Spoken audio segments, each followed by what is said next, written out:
Today we're doing a show about AI, deepfakes, and nudes. But before we get into it, Big topic, big topic. Yeah, no, we got to take a second and talk about these flowers. Somebody came to an event and brought 3 different jars of flowers from her garden. Beautiful. Someone is growing these. I know, it's gorgeous. It was the sweetest gesture. Yeah. It's so fun to now have a YouTube channel because we can share things like this. You can see behind the scenes what we're doing, flowers. And so it's great to listen to the podcast, but this is another option to listen on YouTube so you can see what's going on. Watch on YouTube. You said listen, watch on YouTube. I'm a creature of you habit. Actually watch on YouTube. I mean, you could listen to it. Now, yes, you can watch too. So on today's show, earlier this year, Taylor Swift nudes were released, right? And caught the internet by storm. Yeah. Can I say the internet? It sounds like an old lady. 80. It sounds like an old lady. But supposedly they were AI generated. Yeah. So it raised this question. If it can happen to her, what about our kids? Yeah, I mean, the way the AI has allowed and created a space for these deep fakes that look so real. It's so hard to tell the difference. It could happen to anyone. And I think, thinking through that and then the vulnerability of our kids and how much they're online, it kind of made everybody feel like nervous about that space. Well, and let's be real. If you don't know what a deep fake is, I want to define it for you. It's any kind of picture or video that is depicting you doing something that you didn't do. So basically it's fake news, any kind of fake news. Yeah.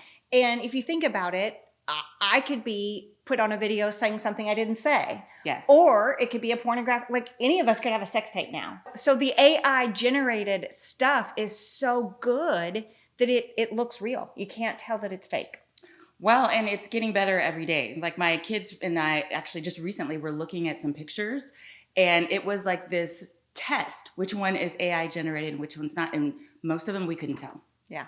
It was pretty cool. Yeah. But pretty scary. Yeah.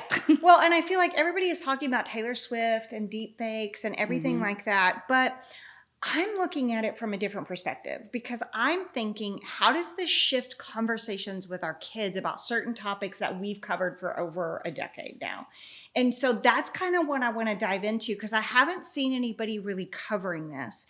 And so that's going to be the first part of the show. And then the second part of the show, we're going to talk about practical ways that we feel like you now have to parent this because it has shifted.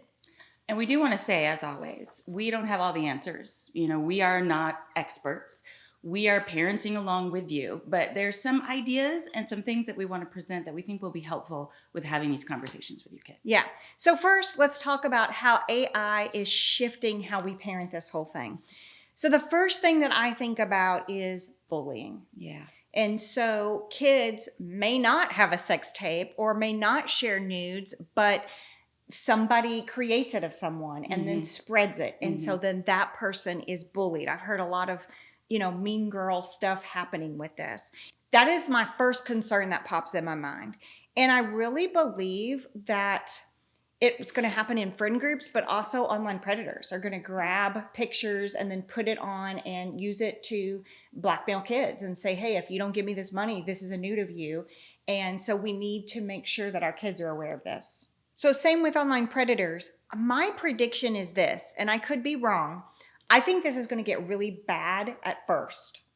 And then I think deep fakes and nudes are going to become so normalized that it won't be as big of a deal. But I think this first wave is going to be bad, and we need to be very careful with our kids who may get bullied by this.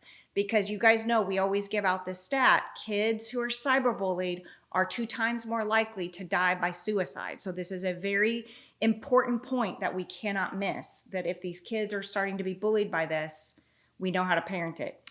Well, and with you saying that, with it becoming more normalized and just so rampant, on the flip side of that, sometimes out of something bad, kind of good things can happen. Like thinking about Walker's story, we've done shows with his dad and talked about how the Sextortion case, how that developed. And, if this is something that's running rampant, then perhaps kids won't feel as threatened if they're shown like pictures or video of themselves. They won't panic because they'll know it really isn't them. Yeah, I mean, I think that may be an actual flip side, that we actually there's so much AI generated deepfakes and nudes that if kids are being blackmailed or what we call sextortion, they may just roll their eyes because it's no big deal, because it's like, well, everybody knows it's AI generated. I'm not gonna be as panicked as we are seeing kids right now who are losing their lives because of this. And if you haven't heard Walker's story, go to our podcast page. We have his dad's show featured at the top. You got to listen to that show if you don't listen to any of our other podcasts. But just to hear Dad in his own words talk about Walker and his story, it's a powerful thing. And then this last thing is what I'm most concerned about. Honestly, this is why I wanted to do this show. And I hate putting this information out there publicly because I don't want kids to hear it. But I feel so strongly about it that we need to warn parents that I'm going to say it. And this is it. This is the shift that I think is going to happen. We are going to have kids now sharing nudes, and there's no way to determine if they're actually sharing or not. So they can lie to our face and say it's AI generated. I didn't do that. And there's literally no accountability, no thought process of, I just shared my sacred private parts with the world. Like, there's nothing. It just becomes numb to them because there's no accountability whatsoever. So that shifts then the conversation about nude photos that we've always had here at nextTalk. At the end of the day, because of things like this, where it could completely be false or it could be real, and we have to depend on our kids and our relationship, we can really only parent the heart. I mean, that is the bottom line, is there is no 100% way to know the truth unless you know your kid and they are honest with you. Well, parent the heart more than the behavior. We say that a lot about just different topics.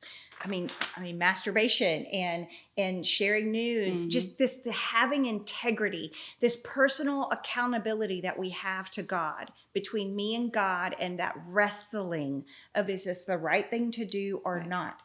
Parenting that heart is where it's at amongst all these topics. And so we want to kind of share with you how this starts from a 4-year-old perspective.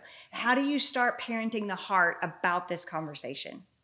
I know when my kids were little, and I have some of the youngest kids on the team, it started with real simple phrases, just teaching, our kids about their body being sacred and your private parts are private, and just basic guidelines in our household that it gave them a sense of understanding how important being able to talk about anything was, like our private parts, like what they're seeing on a screen, like what they're hearing on the playground, all of those things, creating those base level ideas when they were little so we could grow upon it when they got older. Little phrases.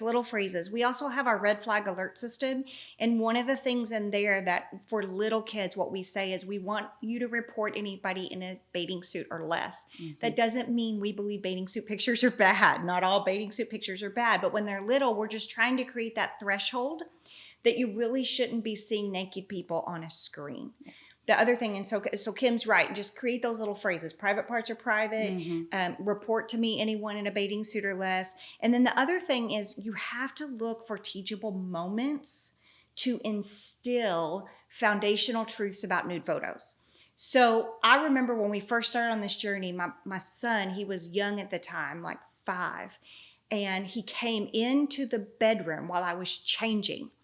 Now, old Mandy was like, get out of here. Shoo, I need privacy to get dressed, right? New Mandy didn't do that because new Mandy was looking for intentional conversations with my kid about the online world. And new Mandy immediately went to, here's my son, my 5-year-old, with an iPad that takes pictures. I'm not dressed. My mind goes to all the research that I was learning about nude photos. All the cases we were working at nextTalk with nude photos. And so I thought, oh my gosh, this is a teachable moment. So in that moment, I was able to cover myself and say to my son, hey, Bubba, you see that iPad? It takes pictures. What if you accidentally would have taken a picture of mommy without clothes on? Bubba, we never take pictures of people without clothes on. So today, from now on, we're not going to bring any screens into the bathroom. I did that because I want to create a clear boundary in my kid's brain. When I'm undressing, when I'm going to the bathroom, when I'm taking a shower or in the bath, we don't need screens here because we don't take pictures of naked people. So that is how we start parenting this early, parenting the heart, the integrity of this is just not okay to cross that boundary. And as you're teaching those things, it's really great to see your kid taking them on as their own. So there's been many times as my kids have gotten a little bit older, I'll walk by and I'll see their phone or I'll see the iPad sitting outside of the bathroom because it's just normal operating procedure for them. It's not new anymore. It's something that they realize I want to protect my heart.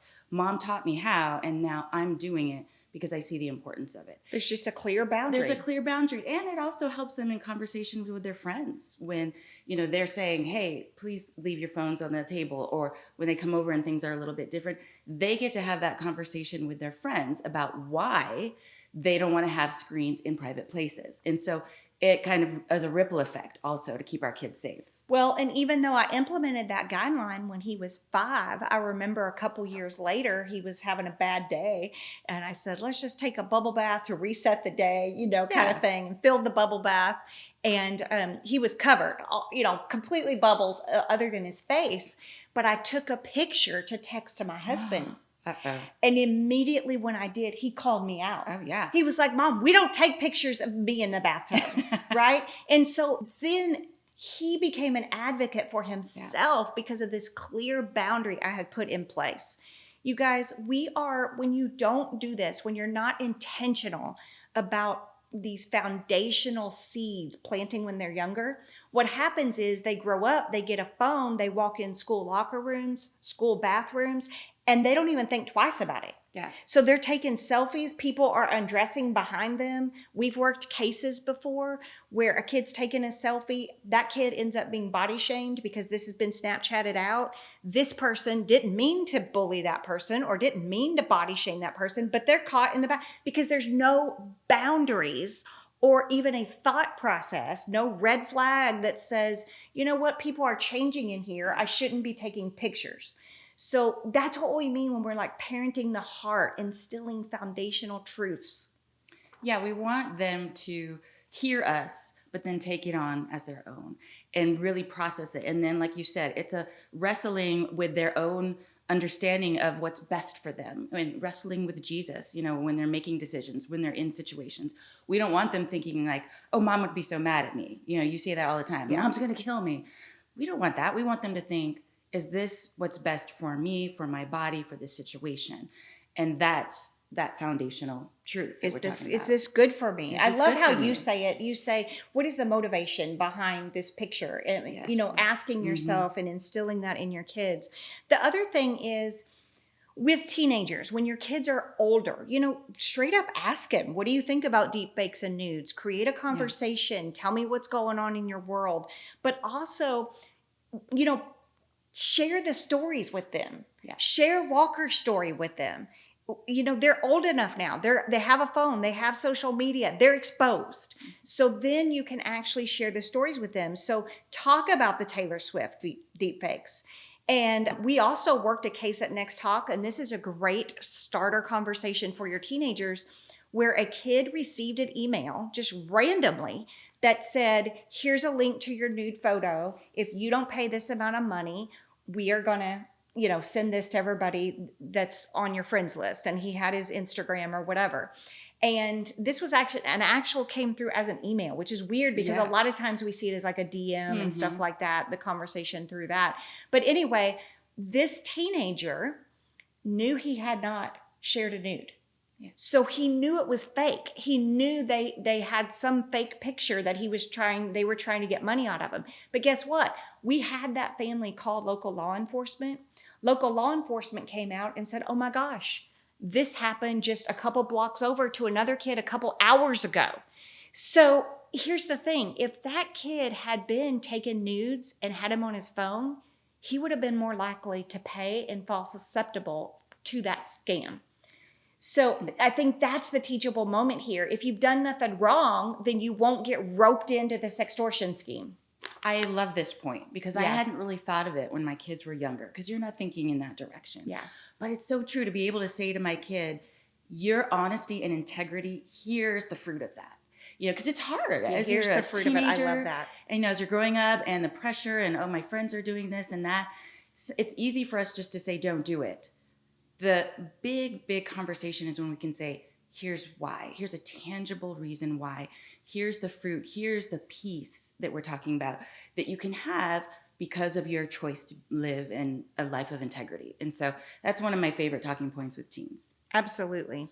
A few other practical tips too. Mm-hmm.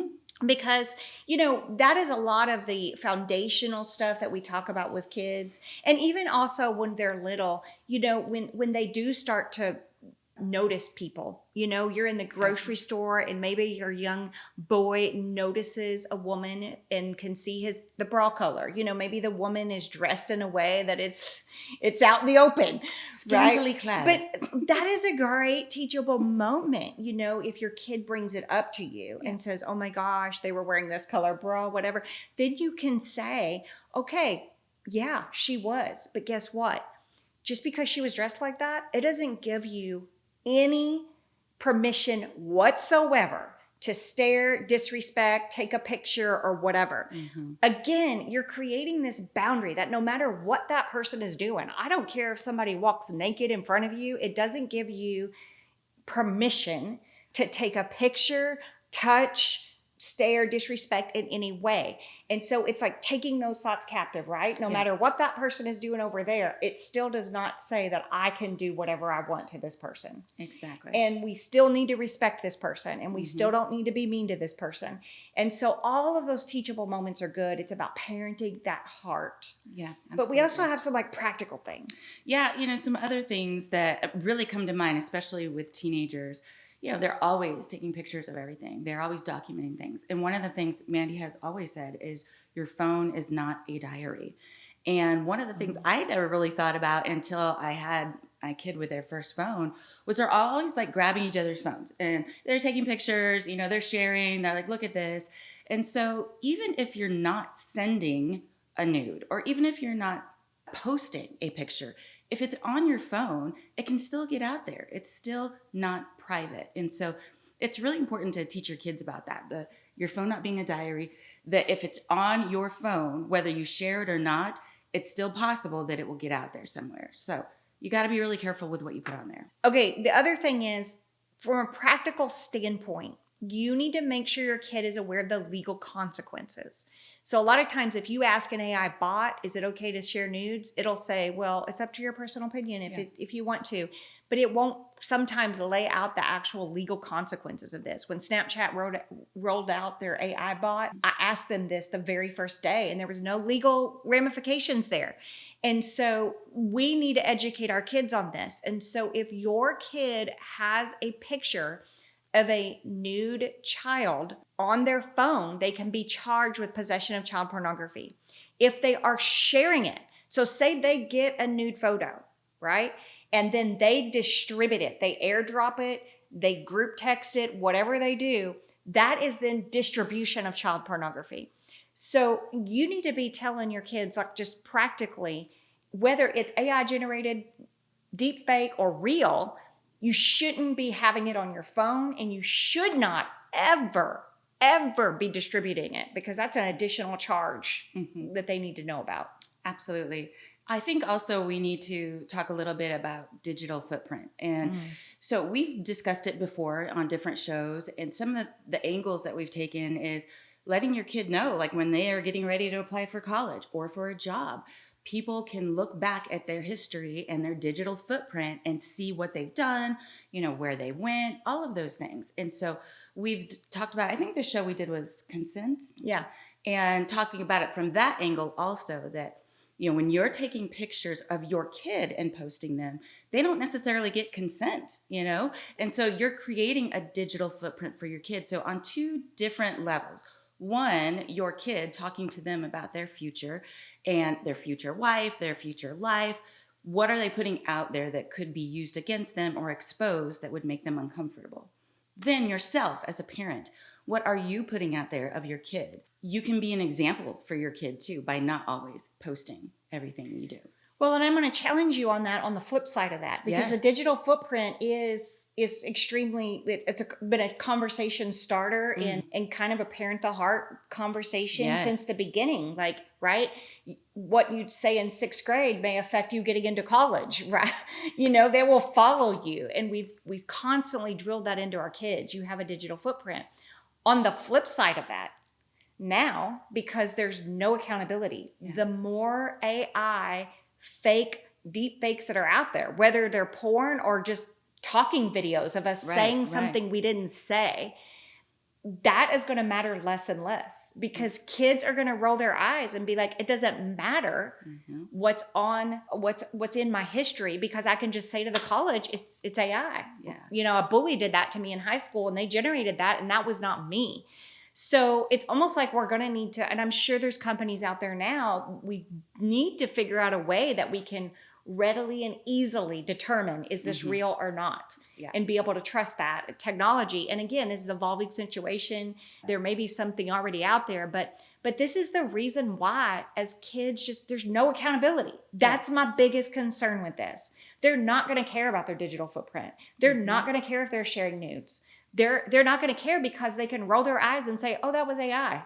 Well, then that, like you said, that circles back to the bottom line is we have to parent the heart. We have to create these guidelines when they're young, or have these ongoing conversations.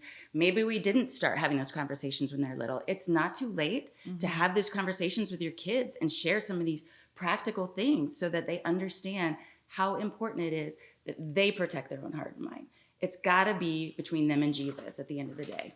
The bottom line is to have the conversations. It's just important to create that culture in your home where you can talk about anything, including deep fakes. Talk to your kids, parent the heart. This podcast is not intended to replace the advice of a trained healthcare or legal professional, or to diagnose, treat, or otherwise render expert advice regarding any type of medical, psychological, or legal problem. Listeners are advised to consult a qualified expert for treatment.